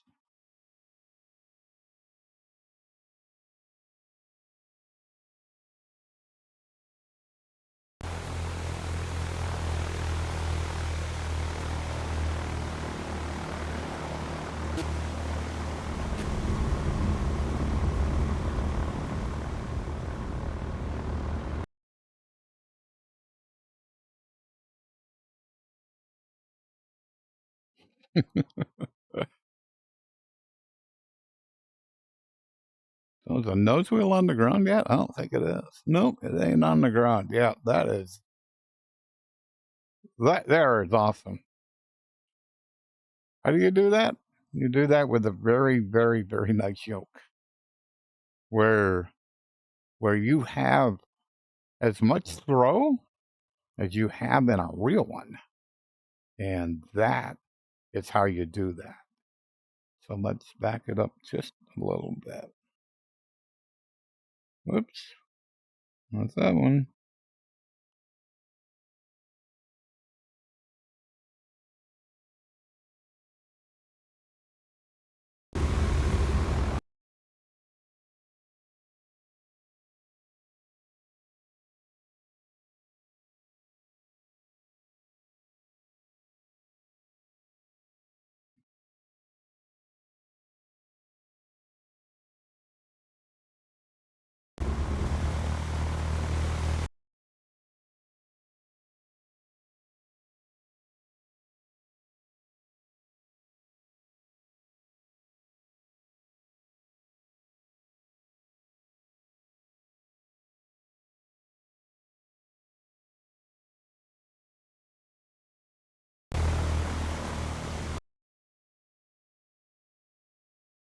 Yeah, one wheel just before the other one.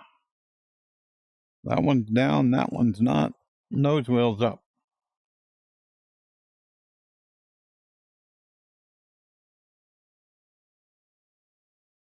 I think they're both down now. Yep.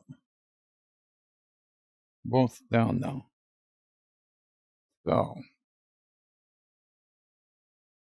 let's back it up again and look at what's going on now.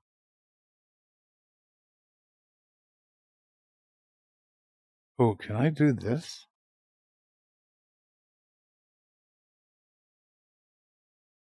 That's probably going to be hard to do.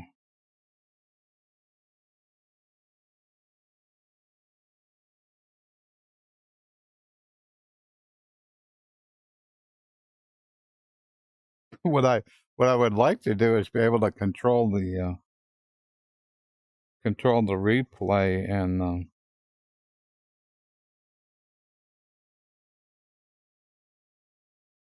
maybe I can. Let's check this. Views.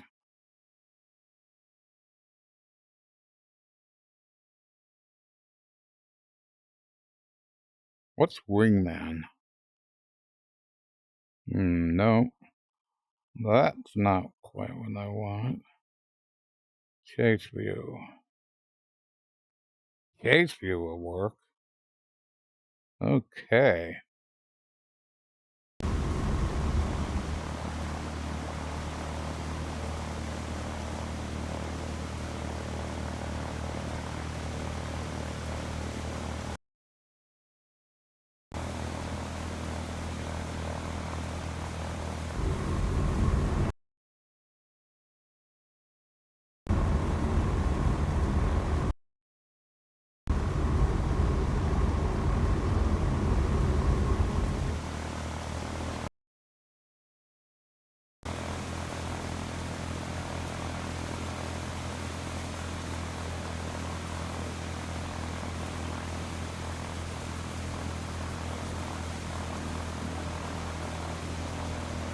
Trying to see the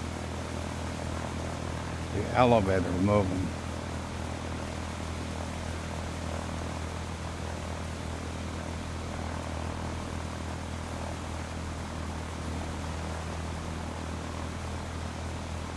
Absolutely. Oh, that's cool. So you can actually see that is really, this is fun. So you can see how little I'm moving this elevator. Because you look at the well, you can see the black. So if I go backwards,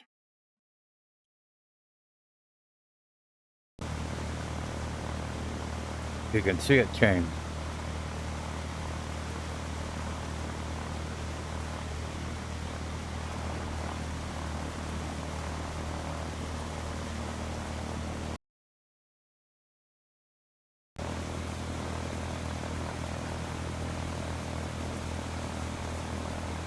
So as I'm trying to arrest it, I'm applying more and more.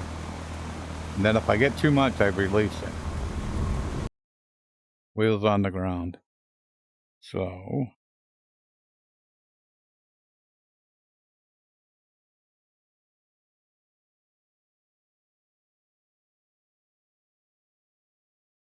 oh, this is even better. This is fun. This is fun. Oh, that's a great view.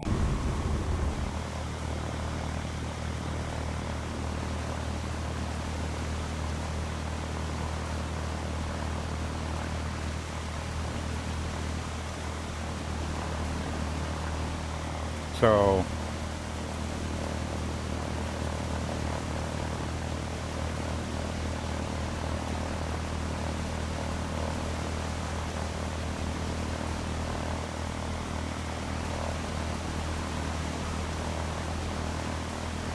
right there. So right there, that horizontal stabilizer is neutral. Okay. So I'm coming in for landing. Where am I? So I am, let me back up just a little bit more. So I am right over the numbers. Probably a little bit too high. Not too much though. Not too much. So I'm trying to get this plane to the ground. And so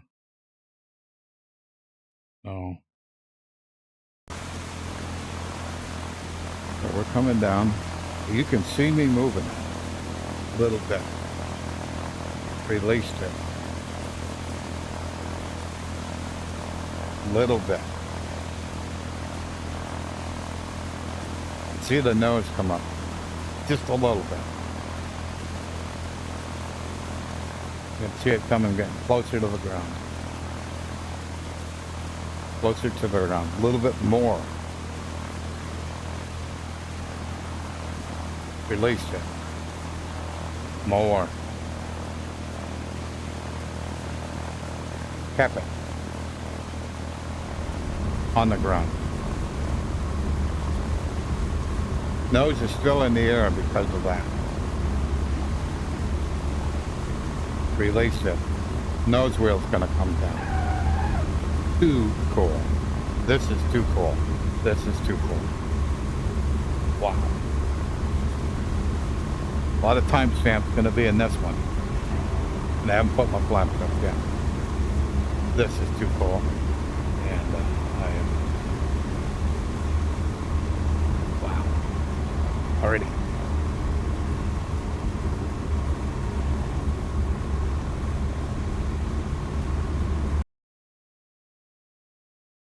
So, alrighty. I was gonna quit, and boy, I'm glad I did that. That was informative. That was seriously informative, where you could absolutely see. That shows. Shall I put this? The more throw you have on your yoke in your simulator, the easier what I just showed is to do. This yoke here has basically the same throw as the real 172. And that demonstrated why that's important. Alrighty, I'm going to call it a day. And, well, this was fun. This was so much fun. We will, we'll be doing this again. No doubt about it. And, good but late, Blair. Yeah, okay.